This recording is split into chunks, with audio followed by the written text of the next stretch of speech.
The evening air was crisp as Sarah walked along the cobblestone path that led past the towering gates of Buckingham Palace. At 23, she worked as a junior researcher at a nearby historical society, often staying late to finish her projects. The familiar route home had never felt dangerous before. The street lamps cast long shadows across the pavement, and the usual bustle of tourists had died down to just a few scattered groups taking evening photos. Sarah pulled her coat tighter around her shoulders as she noticed how quiet everything had become. The palace guards stood motionless at their posts, their red uniforms and tall black hats making them look like statues in the dim light. She had walked this path hundreds of times, always feeling safe in the shadow of one of the most protected buildings in the world. Behind her, footsteps echoed on the stone pathway. At first, she thought nothing of it.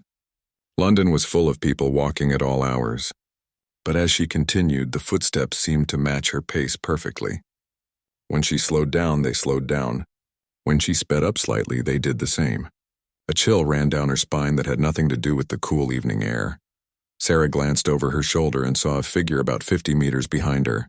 In the shadows, she couldn't make out much detail, but something about the way the person moved made her uncomfortable. The figure seemed to be deliberately staying just far enough back to remain unclear, yet close enough to keep her in sight. She tried to tell herself she was being paranoid. This was central London, after all. There were security cameras everywhere, and the palace guards were right there. Nothing could happen to her here. But her instincts were screaming that something was wrong. Her grandmother had always told her to trust that inner voice, and right now it was telling her to get away from this area as quickly as possible. Sarah picked up her pace, her low heels clicking more rapidly against the stones. The footsteps behind her quickened too. Her heart began to race as she realized this was not just a coincidence. Someone was definitely following her, and they were making no effort to hide it anymore. The nearest tube station was still several blocks away, and the streets between here and there were much darker and less populated. Sarah's mind raced as she tried to figure out what to do. Should she run? Should she call out for help? Would anyone even hear her if she did? As these thoughts swirled through her head, she heard the footsteps behind her suddenly speed up. The person was no longer trying to maintain distance. They were closing in on her and fast. Sarah's walk became a jog, then a run. But she could hear that her pursuer was running too, and they were gaining on her. The palace gates seemed both impossibly close and impossibly far away. She could see the guards standing there, but they were facing inward toward the palace, not outward toward the street. Their job was to protect what was inside those walls, not necessarily what was happening on the public sidewalk outside. Sarah's breathing became labored as panic set in. She could hear the person behind her getting closer and closer. In just a few more seconds, they would catch up to her. She opened her mouth to scream for help, but fear had made her throat tight and dry. Only a small choked sound came out. Just as she felt a hand brush against her shoulder, Sarah stumbled and fell forward onto the hard stone pavement. Pain shot through her knees and palms as she hit the ground. She rolled over quickly, finally getting a clear look at her attacker. It was a man, probably in his 30s, with wild eyes and clothes that looked like he had been sleeping rough. But what terrified her most was the knife he was now pulling from his jacket pocket. The blade glinted in the streetlight as he raised it above his head. Sarah tried to scramble backward, but there was nowhere to go. The palace wall was behind her, and he was blocking her path to safety. This was really happening.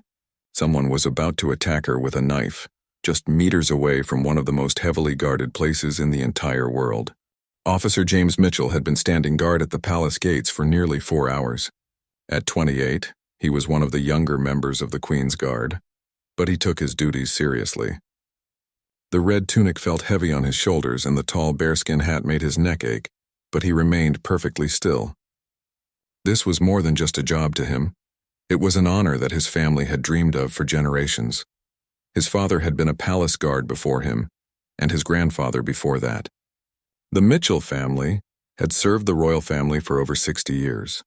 James had grown up hearing stories about the discipline required, the pride that came with the position, and most importantly, the strict rules that could never be broken. Palace guards were not supposed to move, speak, or react to anything happening around them unless it directly threatened the royal family or the palace itself. These rules had been drilled into him during months of intensive training. He had learned to ignore tourists who tried to make him laugh, children who pulled faces at him, and even people who occasionally became aggressive or rude. His job was to be a silent, stoic protector, focused entirely on the security of the building behind him and the people inside it.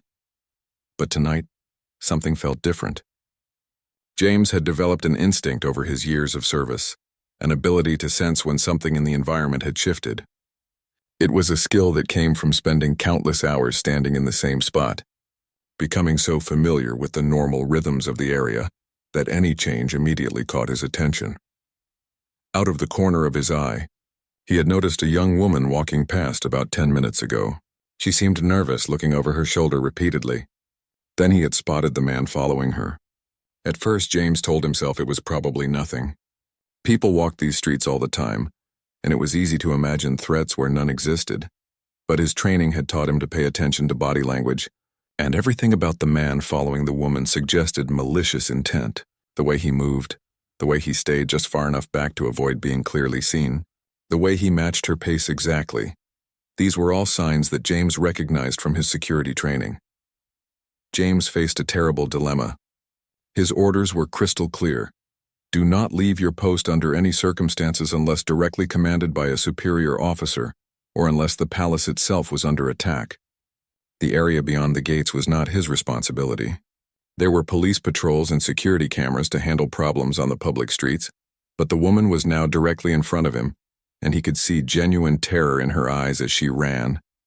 Behind her, the man was gaining ground, and James could see something metallic glinting in his hand. This was not just a robbery or a simple assault. This looked like it could be attempted murder, happening right in front of one of the most secure buildings in the world. James thought about his family's legacy of service. His grandfather had once told him that being a guard meant more than just following orders blindly. It meant protecting innocent people, even when the rule book didn't specifically tell you to do so. His father had always said that honor came not just from wearing the uniform, but from doing what was right when it mattered most. The woman stumbled and fell just 20 feet away from where James stood. He could hear her trying to call for help, but fear had made her voice barely audible. The man with the knife was now standing over her, raising his weapon. In a few seconds, James might be watching someone die while he stood there and did nothing. Every instinct in his body was screaming at him to act. This went against everything he had been taught about protocol and procedure, but it also went against everything he had been taught about being a decent human being. How could he live with himself if he watched someone get murdered because he was too afraid to break protocol? James made his decision in a split second. His career might be over after this, and he might face serious disciplinary action, but he could not stand by and watch an innocent person be killed. Sometimes being a real guard meant protecting everyone, not just the people inside the building behind you. Without hesitation, James broke from his rigid stance and sprinted toward the attack. His heavy boots pounded against the pavement as he ran, the metal fittings on his uniform jangling with each step. He had trained for situations like this, but never imagined he would use that training while wearing the ceremonial uniform of the Queen's Guard. The attacker heard him coming and turned in surprise. Clearly, he had not expected one of the famously motionless palace guards to suddenly come to life and charge at him. For a moment, the man with the knife seemed frozen in shock, giving James the precious seconds he needed to close the distance between them. The collision between James and the attacker was swift and decisive. Years of military training kicked in as James tackled the man to the ground, sending the knife skittering across the cobblestones and out of reach. The attacker was strong, but he was also clearly under the influence of something that made his movements uncoordinated and unpredictable.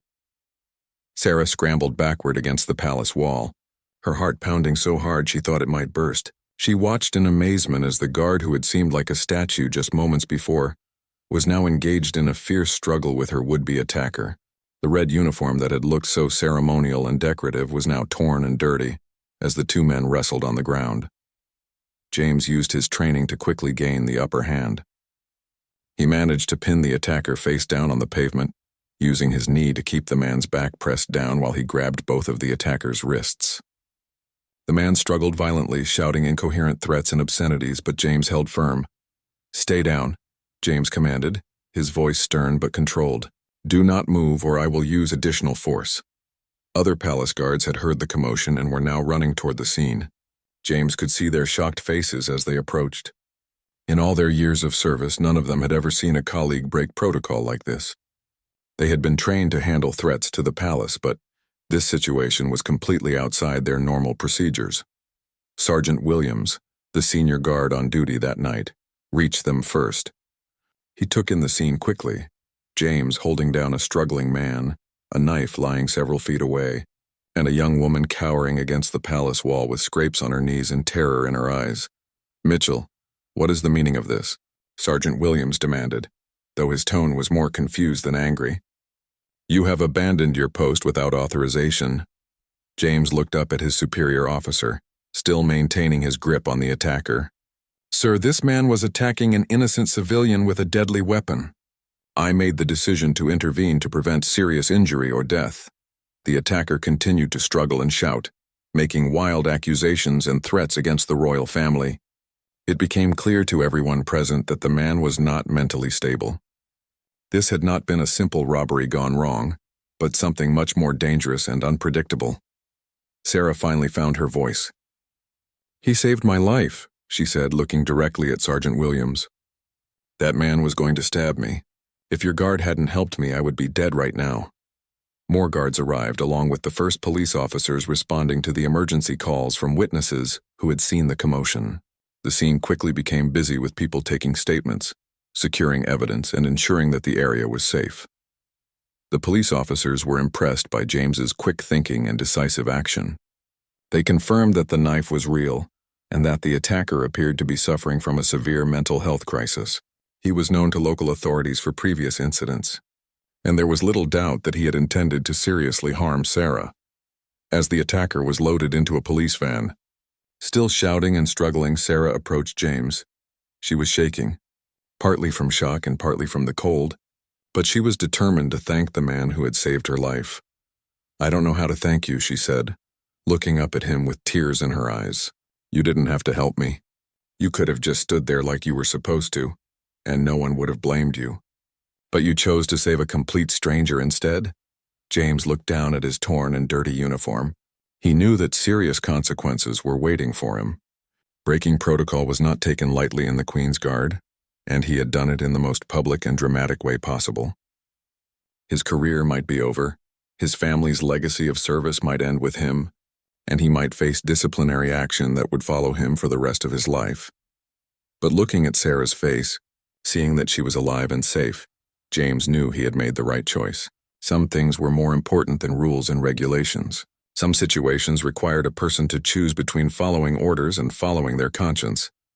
"Anyone would have done the same thing," James replied quietly, though they both knew that was not necessarily true.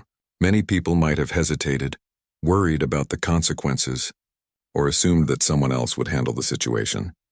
Sergeant Williams approached them, his expression serious but not entirely unsympathetic. "Mitchell, you know I have to report this incident up the chain of command. Breaking protocol, even for good reasons, has consequences." James nodded. "I understand, sir. I accept full responsibility for my actions." The sergeant looked at Sarah, then back at James.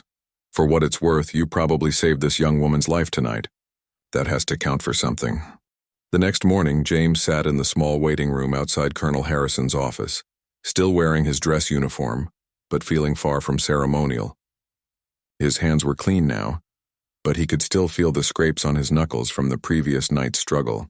Every few minutes he glanced at the clock on the wall, wondering what his fate would be. Word of the incident had spread quickly through the barracks. Some of his fellow guards had congratulated him quietly, whispering that he had done the right thing. Others had warned him that the consequences for breaking protocol could be severe, possibly including dismissal from the service and loss of his military pension. The door to the colonel's office opened, and James was called inside. Colonel Harrison was a stern man in his 50s, who had served in the military for over 30 years. He had seen action in several conflicts and had commanded the Palace Guard unit for nearly a decade. His reputation was that of a fair but strict leader who expected absolute compliance with regulations. "Guardsman Mitchell," the colonel began, gesturing for James to sit down. "I have read the reports from last night's incident. I have also spoken with the police officers who responded to the scene, Sergeant Williams and the civilian you assisted." James sat straight in his chair, preparing himself for whatever punishment was coming. He had spent the sleepless night thinking about his actions and had concluded that even knowing the consequences, he would make the same choice again. "Sir, I take full responsibility for breaking protocol," James said. "I understand that my actions were outside the scope of my duties, and that there will be consequences. I do not regret my decision to help that woman, but I accept that rules exist for important reasons." Colonel Harrison studied James for a long moment before speaking. "Guardsman Mitchell, you put me in a very difficult position. On one hand, you clearly violated direct orders and abandoned your post without authorization. This kind of behavior, if left unpunished, could lead to a breakdown in discipline throughout the entire unit." James nodded, expecting to hear about his dismissal from service. "On the other hand," the colonel continued, "you prevented what would likely have been a murder, using skills and judgment that reflect well on your training and character. The police have confirmed that the attacker was carrying a real weapon and had a history of violent behavior." The colonel stood up and walked to the window overlooking the palace courtyard. "I have been in contact with my superiors about this matter. There is no precedent for a situation quite like this one. Palace guards are not police officers, and our jurisdiction does not typically extend to incidents on public streets." James waited, unsure where this conversation was heading. "However," Colonel Harrison said, turning back to face James, "there is also a long tradition in the British military of recognizing initiative and moral courage, even when it comes at personal cost. Your actions last night demonstrated both of these qualities." The colonel returned to his desk and picked up a folder. "I have here a letter from the young woman you helped. She has written to express her gratitude and to request that you not be punished for saving her life. She has also been in contact with several members of Parliament who are interested in this case." James was surprised. He had not expected Sarah to advocate for him, especially since they were complete strangers. "Additionally," the colonel continued, "the story has been picked up by several news outlets.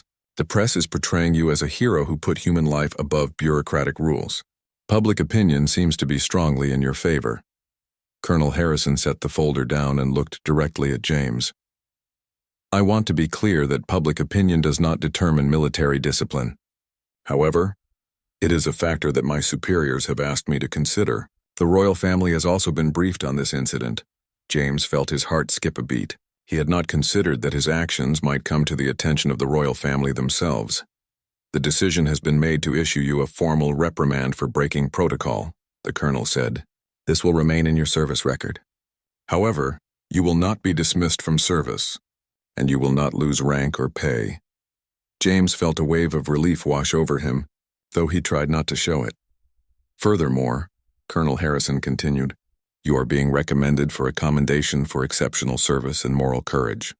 It is rare for someone to receive both a reprimand and a commendation for the same incident, but these are unusual circumstances." The colonel stood up, indicating that the meeting was coming to an end. "Guardsman Mitchell, I hope you understand the position you put your commanding officers in last night. Rules and protocols exist for good reasons, and they cannot be broken lightly." "Yes, sir, I understand completely," James replied. "I also hope you understand that your quick thinking and willingness to put yourself at risk to help another person reflects the very best traditions of military service. Sometimes the right thing to do is not the same as the thing you are ordered to do." James stood and saluted. "Thank you, sir. I will not let you down." As James left the colonel's office, he felt as though a huge weight had been lifted from his shoulders. His career was safe, his family's legacy would continue, and he would be able to continue serving in a position he loved. 3 days after the incident, Sarah found herself standing outside the same palace gates where her life had nearly ended. This time, however, she was not alone and not afraid. She carried a handwritten letter and a small bouquet of flowers, hoping to find a way to properly thank James for what he had done. The media attention had been overwhelming. Reporters had tracked down her contact information and called repeatedly, asking for interviews about her palace rescue. Television crews had filmed the exact spot where the attack occurred, and several newspapers had run front-page stories about the guard who broke protocol to save a stranger's life. Sarah had been uncomfortable with all the attention, but she had agreed to a few interviews because she wanted people to understand what James had risked for her. She had learned from news reports that he could have been dismissed from service, that his family had a long tradition of palace service, and that his decision to help her had put his career in jeopardy. As she approached the gates, Sarah recognized Sergeant Williams from that night. He looked surprised to see her but walked over when she waved to get his attention. "Excuse me," Sarah said, feeling nervous about approaching such an official-looking person. "I was hoping to speak with Guardsman Mitchell. I wanted to thank him properly for what he did." Sergeant Williams smiled slightly. "I'm afraid Guardsman Mitchell is not on duty today, miss. Palace guards work rotating shifts, and he won't be back at this post for several days." Sarah's face fell. She had been hoping to deliver her letter and flowers personally. "Is there any way I could get a message to him? I wrote him a letter and I brought these flowers as a small token of my appreciation." The sergeant looked at the letter and flowers, then back at Sarah's earnest face. "I tell you what, miss. I can make sure he gets your letter and flowers. We have procedures for delivering mail to our personnel." "That would be wonderful, thank you," Sarah said, handing over the items. "Please make sure he knows how grateful I am. Not just for saving my life, but for being willing to risk his career to help a complete stranger." Sergeant Williams took the letter and flowers carefully. "I will make sure he gets these today. And miss, if you don't mind me saying so, your letter to the colonel helped Guardsman Mitchell quite a bit. The fact that you took the time to advocate for him made a difference in how this situation was handled." Sarah felt a warm feeling of satisfaction. "I'm glad I could help him the way he helped me. It seemed like the least I could do." Meanwhile, James was at his small flat in London, trying to enjoy his day off despite the constant attention from reporters and photographers who had discovered his address. His phone had been ringing non-stop with requests for interviews, and he had stopped answering calls from numbers he didn't recognize. His family had been both proud and worried. His father had called to congratulate him on upholding the Mitchell family tradition of service, but his mother had been concerned about the career implications of his actions. His younger sister had texted him dozens of messages about seeing his story on social media and television. When James received Sarah's letter later that day, delivered by a colleague who was heading to his neighborhood, he was deeply moved by her words. She had written several pages expressing not just her gratitude, but her admiration for his willingness to do what was right despite the potential consequences. In her letter, Sarah had also shared more about herself. She worked as a researcher at a historical society, studying the very building and institution that James protected every day. She had always admired the palace guards from a distance, but now she had a deeper appreciation for the real people behind the ceremonial uniforms. Sarah had also mentioned that she would like to meet him properly, under better circumstances, to thank him in person, and perhaps to continue their conversation about history and service. She had included her contact information, and mentioned that she would understand completely if he preferred not to meet. Given all the publicity surrounding the incident, James read the letter 3 times before setting it down. He had been thinking about Sarah often since that night, wondering how she was recovering from such a traumatic experience. He had also been curious about the woman whose life he had saved, realizing that in all the chaos and aftermath, they had barely had a chance to speak to each other. The flowers she had sent were beautiful, and James placed them in a small vase on his kitchen table. It had been a long time since anyone had given him flowers, and the gesture touched him more than he expected. James picked up his phone and stared at Sarah's number for several minutes. He was not used to calling strangers, especially women, and the unusual circumstances of their meeting made the situation even more complicated. But something about her letter and the sincerity of her words made him want to reach out. Finally, he dialed her number.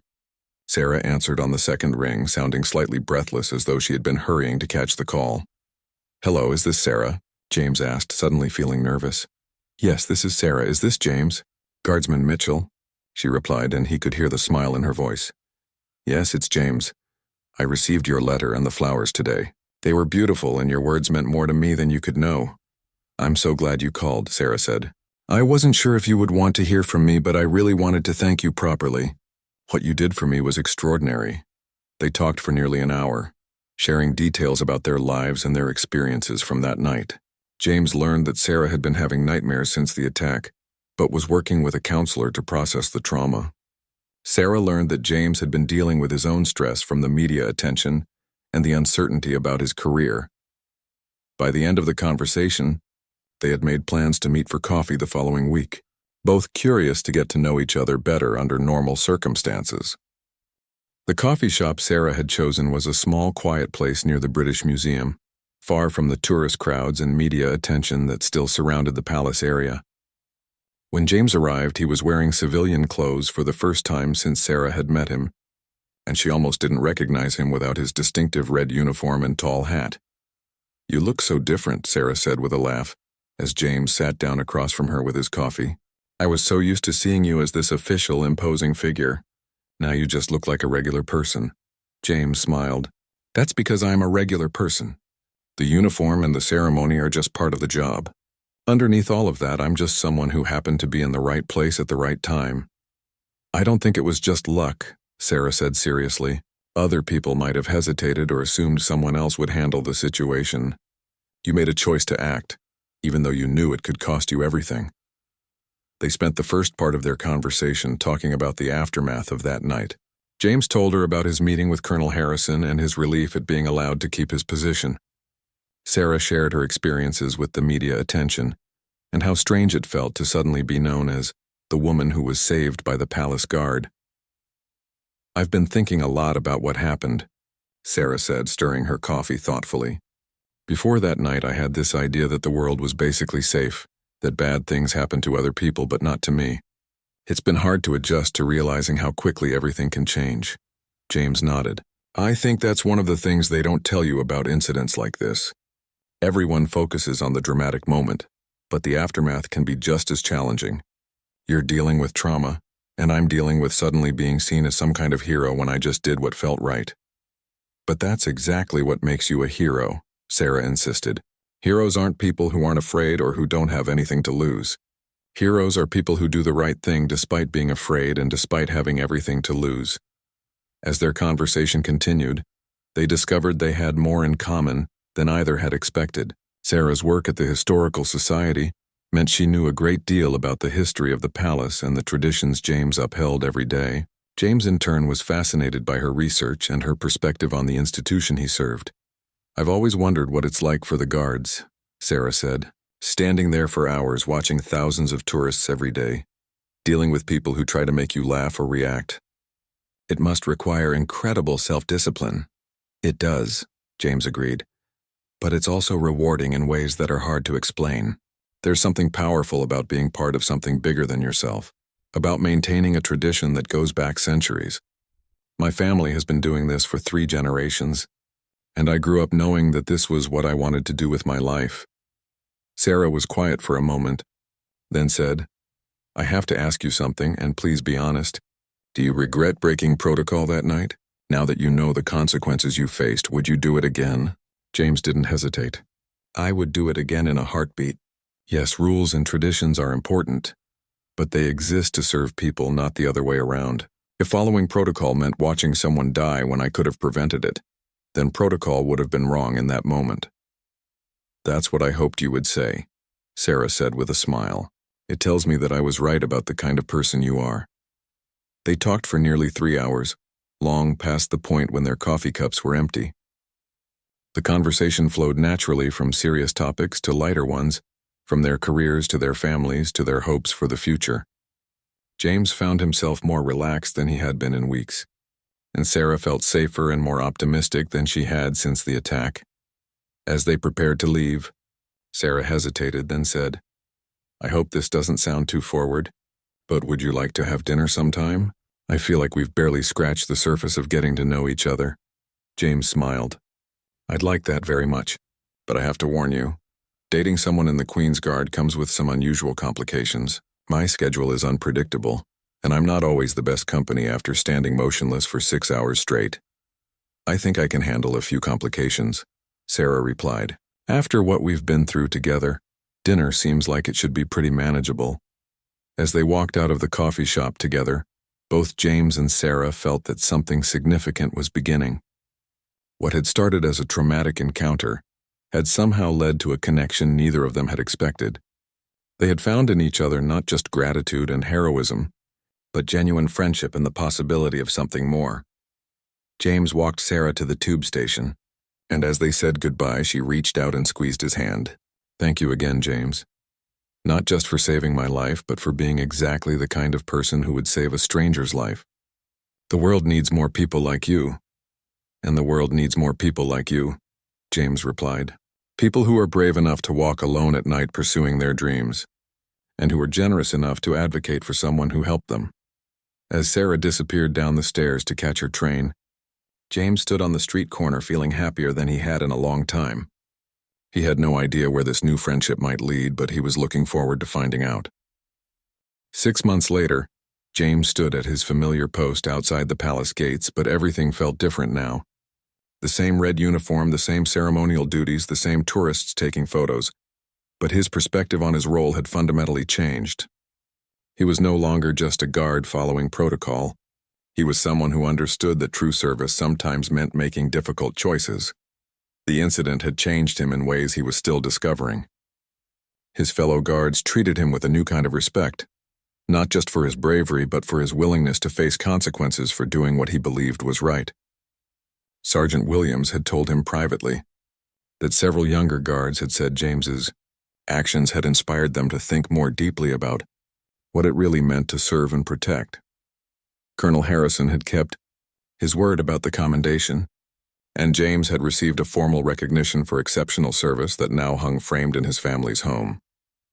His parents had been incredibly proud, and his father had admitted that James had upheld the Mitchell family tradition in a way that went beyond anything previous generations had achieved. The media attention had eventually died down, but James still occasionally received letters from people who had heard his story. Some were from other military personnel who shared their own experiences of having to choose between following orders and following their conscience. Others were from ordinary citizens who thanked him for restoring their faith in people's willingness to help strangers. Most importantly, his friendship with Sarah had grown into something neither of them had expected. What had begun as gratitude and mutual respect had developed into a deep connection built on shared values and genuine affection. They had been dating for 4 months now, taking things slowly but steadily, building a relationship that felt both natural and extraordinary. Sarah had become a regular visitor to the palace area, though she always felt a slight chill when she walked past the spot where the attack had occurred. The trauma of that night had faded but never completely disappeared. However, she had learned to manage her anxiety, and she felt stronger for having survived such a frightening experience. Her work at the Historical Society had taken on new meaning as well. Her research into the traditions and protocols of the Palace Guard now had a personal dimension that made her more passionate about preserving these important institutions, while also understanding how they needed to evolve with changing times. On this particular evening, as James's shift was ending, Sarah was waiting for him near the gate. She had become friendly with several of the other guards who had grown accustomed to seeing her there, and who all knew the story of how she and James had met. "How was your day?" Sarah asked as James approached, still in his full uniform, but with his formal demeanor relaxed now that he was off duty. "Quiet, thankfully," James replied with a smile, "though I did have a young boy ask me if I was the guard who saved someone's life. His mother had told him the story, and he wanted to know if it was true." "What did you tell him?" Sarah asked as they began walking toward the tube station. "I told him that sometimes the most important part of any job is remembering that we're all here to help each other," James said, "and that following rules is important, but helping people is more important." Sarah took his arm as they walked. "I love that answer. I think that little boy will remember what you told him for a long time." They had developed a comfortable routine of meeting after James's shifts when possible, exploring different parts of London together, and sharing meals while talking about their work, their families, and their dreams for the future. Sarah had introduced James to her colleagues at the Historical Society, and he had brought her to meet some of his fellow guards and their families. The relationship had not been without its challenges. James's irregular schedule meant that plans often had to be changed at the last minute, and the formality required by his position sometimes made it difficult for him to relax completely. Sarah had to adjust to dating someone whose job came with unusual restrictions and responsibilities. But these challenges had also strengthened their bond. They had learned to appreciate the time they had together, and to support each other through the stresses of their respective careers. Sarah had become James's anchor to the civilian world, helping him maintain perspective on life beyond the palace walls. James had become Sarah's source of strength, showing her through his example that ordinary people could do extraordinary things when the situation called for it. As they walked through the London streets that evening, Sarah brought up something she had been thinking about for weeks. "James, I've been offered a promotion at work. It would mean more responsibility and better pay, but it would also require me to travel frequently for research projects." James stopped walking and turned to face her. "That sounds like an amazing opportunity. You should absolutely take it. But it would mean we'd see each other even less than we do now," Sarah said, searching his face for his real reaction. "I don't want my career to damage what we're building together." James took her hands in his. "Sarah, one of the things I admire most about you is your dedication to your work and your willingness to pursue your goals even when it's difficult. I would never want to hold you back from an opportunity like this. But what about us?" Sarah asked quietly. "We'll figure it out," James said with confidence. "We've already overcome much bigger obstacles than a travel schedule. If we can survive a knife attack and a media circus, we can handle a few business trips," Sarah smiled, feeling the same sense of security she had experienced that first night when James had stepped away from his post to help her. He had a way of making difficult situations seem manageable, of providing steady strength when everything else felt uncertain. "There's something else," Sarah said, her voice becoming more serious. "The promotion would involve writing a book about modern security practices at historical sites. I'd want to include a chapter about what happened to us, about how sometimes the most important security comes from people who are willing to break the rules to protect others." James considered this for a moment. "Would you be comfortable writing about such a personal experience?" "I think so," Sarah replied, "but only if you're comfortable with it too. It's your story as much as mine, and I wouldn't want to share it without your permission. I think it's important for people to hear that story," James said, "not because it makes me look good, but because it might encourage others to think about what they would do in a similar situation. Maybe it will help someone else make the right choice when it matters." As they reached Sarah's tube station, she turned to face James one more time. "Do you ever think about how different our lives would be if that night had never happened?" James thought about this question, which he had asked himself many times over the past 6 months. "I think about it sometimes. We probably never would have met. Or if we had, it would have been under completely different circumstances. We might have been different people. Do you think we would have found each other anyway?" Sarah asked. James smiled and pulled her closer. "I'd like to think so. I'd like to believe that people who are meant to be in each other's lives will find a way to connect, even without dramatic circumstances." "I love that idea," Sarah said, standing on her tiptoes to kiss him goodbye. "Maybe we would have met at the Historical Society during one of their events about palace history. Maybe you would have been there in civilian clothes, and I would have been giving a lecture about guard traditions. And maybe I would have stayed after to ask you questions about your research," James added, playing along with the fantasy. "And maybe you would have been impressed by how much I actually knew about the subject." They both laughed at this alternate version of their meeting, but there was something comforting about imagining that their connection was strong enough to have developed under any circumstances.